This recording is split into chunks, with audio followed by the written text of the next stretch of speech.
এই দিনটা শুরু হচ্ছে আমার টিয়েলের বকবক থেকে। মিটে দেখে এত বকছে, এত চাটছে, আর ভাল লাগছে না। আজকে দিনটাই খারাপ যাবে।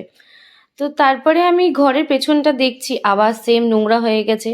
তো ওই কালকে বাজি ফাটিয়েছিলাম বলে, তাই পূজা আবার ঘরটা পরিষ্কার করছিল, যে ডেকোরেশনগুলো ছিল। তো মা ফোন করেছিল, ফোন করতে মা অনেকগুলো খাবার দাবার পাঠাচ্ছে। তো সেটার জন্যই আমি বুক করে দিলাম র্যাপিডো। তারপরে খাবারটা পার্সেল চলে আসলো। তারপরে আমি খাবারটা খুলে খুলে দেখছিলাম, স্মেল করছিলাম কি কিরকম সুন্দর স্মেল আসছে। আমার মা খুবই সুন্দর রান্না করে। তো আমার মা অনেক রকমের মাছের তরকারি, চচ্চড়ি আর খিচুড়ি পাঠিয়েছিল। তার আগে পূজা আলু কাটতে শুরু করে দিয়েছে, জানি না আলুর দিয়ে কি অবসেশন ওর। তারপরে আলু ভেজে তারপরে ভাত ভাজা করেছে, ভাত ভাজাটা জঘন্য হয়েছে।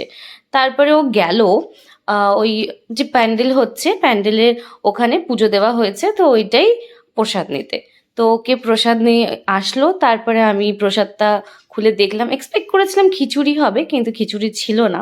আজকাল মডার্ন যুগ হয়ে গেছে, কি আর করা যায়, এক্সপেক্ট করা যাবে না খিচুড়ি। তো তারপরে আমি ভাবলাম কি রাতে কি খাবো, আর খুব ক্রেভিংস হচ্ছিল একটু মিষ্টি খাওয়ার।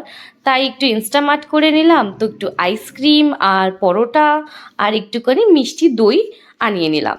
তো ওইটাই রাতের ডিনারে করব বলে তারপরে গেলাম পরোটাটা ভাজতে। আর এই হচ্ছে আমার রাতের ডিনার, পরোটা আর হচ্ছে পনিরের তরকারি, যেটা মা পাঠিয়েছে।